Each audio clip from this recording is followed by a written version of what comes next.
duhet bëhen investime. Për t'i bërë këto investime, kemi marrë punë një tuf me njerëz që janë shumë.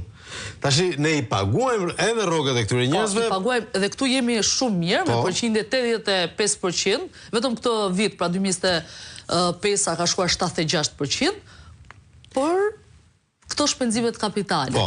Dhe këta njerëz që marrin rrogën për të bërë këto investime, nuk kanë bërë asnjë nga këto investime.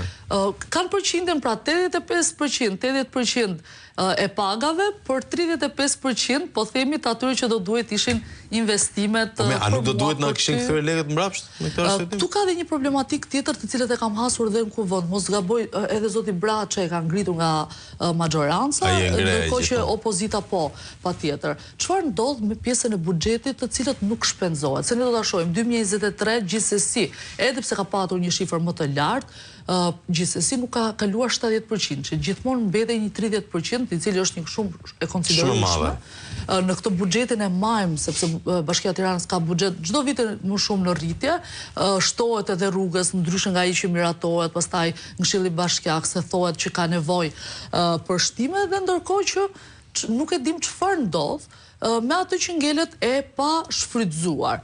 Dhe ka patur në arkën e shtetit ka debat për këtë gjë. Domethënë kanë pasur shumë institucione se çfarë duhet bërë me këtë gjë. A duhet kthyer, a duhet shpenzuar, a duhen, për shembull zoti Braçe thoshte, a duhet të çuar, se kjo është miratuar për këtë vitin, pra vitin tjetër duhet miratohet një tjetër. Ndoshta tek shtresat në nevojë si pensionistët. Dhe këtu ka paqartësi se si funksionon me paranë publike në këtë pjesë. Te lidhi, çfarë drejtë ndodh me këto para? Që më lejoni pikë parë 30 sekonda në parim. Pra, mos e merr kaq burokratike, nuk është Këshilli Bashkiak, merr kohën tënde. Jo, është ta kuptoj qytetar, pra buxheti është një instrument rishpërndarjeje. Marr parat nga qytetarët e Tiranës për të kthyer qytetarëve të Tiranës. Pyetja, a është aftë Bashkia për të marrë parat nga qytetarët e Tiranës? Po, është shumë e aftë. A është aftë Bashkia për të kthyer këto parat e qytetarëve të Tiranës? Jo, nuk është aftë. Dhe treguesi kryesor është realizimi i investimeve, 1/3 e investimeve të realizuara, 2/3 të rrugës. E të ndryshe, në çdo 3 projekte, 2 nuk janë kryer, vetëm njëri prej tyre ka pasur sukses. Nota ngelse. As më pak dhe as më shumë. Të shpenzosh parat për 12.400 punonjës, që ka sot total Bashkia e Tiranës. Një numër 2 herë gjysmë i lartë se sa i para 8 viteve, 9 viteve më parë.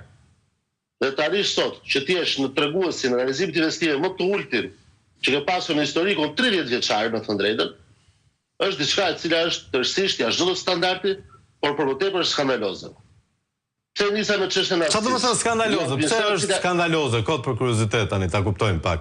Sepse nuk besoj që është çështje pa aftësie, është çështje thjesht fakti që nuk duan përpara të shërbejnë Tiranës, sepse modeli ngritur gjatë këtyre 9 viteve qeverisë nga Erjon Veliaj, se Erjon Veliaj ndodhet fizikisht në zyrën e kryetarit të bashkisë, modeli Veliaj në qeverisë të Tiranës vazhdon identik si përpara. Ata nuk lejnë asgjë të fluturojë para caktuar paraprakisht se kush do ta fitojë.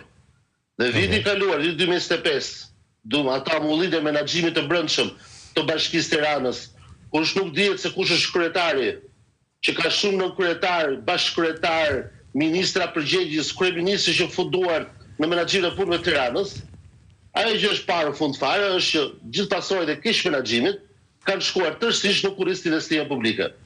Dhe ju jap një tregues që është i vitit 2025. Më thoni pak sa është realizimi i investimeve publike në zonat e fshatit për hapjen e kanaleve të ujitjes dhe kullimit që aq shumë fermerët e Tiranës kanë nevojë. Është pothuajse më pak se 70%. Është një shifra. Pra, kur flasin këta ne do ndihmojnë fermerin, do ndihmojnë produktin të Tiranës, produktin made in Tirana, që Tirana të zhvillohet e kështu me radhë, që turistët kur të vinë në Tiranë të hanë ushqimet e Tiranës e kështu me radhë. Tani kjo është e qëllimshme, po cili është qëllimi? Qëllimi është që parat, sepse kur vjen diçka tjetër, kur vjen puna për të paguar akselerator që nuk ekziston, realizimi është 100%. Po. Kur vjen puna për të paguar dietat, aty që gjoja duhet të bënin punën, realizimi është mbi 100%. Kur është puna për shpenzimet operative të mirëmbajtjes së godinës së këtë me radhë, realizimi është mbi 100%. Kur vjen puna ama për të realizuar investimet, siç ndodhi në mbledhjen e fundit të Këshillit Bashkiak që ka qenë si sot java, një javë më parë, e dini se çfarë bën? Hoqë 5 shkolla, financimin e 5 shkollave nga buxheti i vitit 2026. Pra ul akoma dhe më tej investimet publike të Tiranës, për ato investime që janë nevojshme. Tirana nuk ka nevojë për këtë gjë të pyllitor. Çfarë bëjmë me këto para? Ç'është? Pyetesh, edhe unë dhe Denalla një pyetje po bëjmë. Me këto para çfarë bëjnë këta që parat rrin aty, parat mbarten dhe ne kemi prej vitit 2021 kemi fenomenin e mbartjes së të ardhurave vit pas viti. Vetëm vitit 2025, parat e mbartura nga buxheti më parshëm, pra të mbledhura të hequra nga xhepat tanë, të marra nga xhepat e qytetarëve, të familjeve të Tiranës, qytet apo fshat që ofshin ato, të marra nga xhepat e sipërmarrjes, me taksat e tatimit të tarifave, të marra nga xhepat e çdo kujt, madje gjobave të marrëve që kanë vendosur, i kanë qenë në masë 220 milion euro.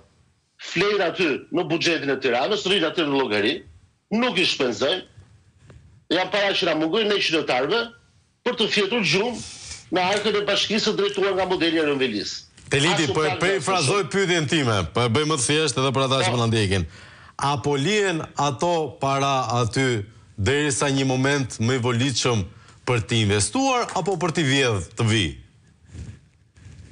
Që po të jetë për investime, projekte do kishin investuar. Kështu që ata do të kishin investuar, do kishin bërë tenderat me 2-3 herë çmimin fondi limit e kështu me radhë. Ato thjesht para do të qëndrojnë aty dhe do abuzojnë avash me avash me kalimin e kohës, derisa ky model të jetë edhe qeverisja dhe qytetarët e Tiranës mos e largojnë ato me votë, do vazhdojnë të abuzojnë e të shpenzojnë siç kanë kryer deri më sot, kur mbi 90% shpenzimeve korrente, pa shpenzimeve që mund të eliminosh lehtësisht dhe që nuk kanë impakt në jetesën tonë, këta i kanë kryer, ndërkohë që vetëm shpenzime që kanë impakt në jetesën tonë, që janë investime për shkolla, kopshte, çelde, rrugë, usjellës, pastrim, çdo pjesë që ka lidhje me mrishtërjen tonë ditore, javore, bujore, vjeçare kështu me radhë, këta nuk i kryet. Parat janë atje, kanë ikur nga xhepat tanë, kanë dalë nga xhepat e qytetarëve, kanë dalë nga xhepat e biznesit, rrinë në llogarinë në llogarinë thesarit që ka Bashkia e Tiranës dhe nuk shpenzohen. A kuptoj. Një sekondë vetëm Teliti. Tani shumë skandaloz. Vinte një tjetër. Po. E keni parasysh 3% e famshëm që merren ndërtimeve. Po. Për banesat sigurisht që kemi parasysh. Ka shkuar fondi pothuajse 50 milion euro. Deri tani Teliti, në 8 vitet e fundit asaj takse, një sekondë të jap unë ty një statistik. Pak nga që e di nga plugu, jo se jam në idealizuar. Nga ky 3% që deri në këtë moment që nga dita e parë që është implementuar, ka prodhuar gjithsej 13 apartamente për shtresa nevojë. Apartamente. 13 pjesa tjetër janë para. Tani, sipas llogaritëve tona, po shkon fondi 50 milionë euro sot që flasim. 2 vjet më parë, Këshilli Bashkiak miratoi dhe zonën se ku do ndërtohej kodina e re për banesat sociale që është fusha aviacionit. Mbratuam edhe vendimin e Këshillit Bashkiak madje. Më thonë deri më sot çfarë ka ndodhur. As projektin ende nuk kanë hartuar. Ndërkohë që ne dim shumë mirë. Kur shkon klientela të zyra bashkisë apo të zyra të ASHT-s për të marrë në ikull, për 2 javë bëhet projekti. Po normal. Do të kemi më shumë se 2 vite që parat janë marrë nga xhepat e Tiranës, nga xhepat e sipërmarrjes, nga xhepat e biznesit, që kanë kthyer pastaj në çmim më të lartë të blerjes së banesave për qytetarët e thjeshtë. Është marrë 3% i famshëm dhe ende nuk kanë hartuar projektin, jo më të filloj puna për banesat sociale. Ja një sekundë Teliti, të vim te një aspekt tjetër. Tani ka një gjë që nuk na arri Denalla, besoj as ty si gazetar. Nëse Bashkia e Tiranës që ka cash rich, thonë amerikanët, e pasur në lek cash që nuk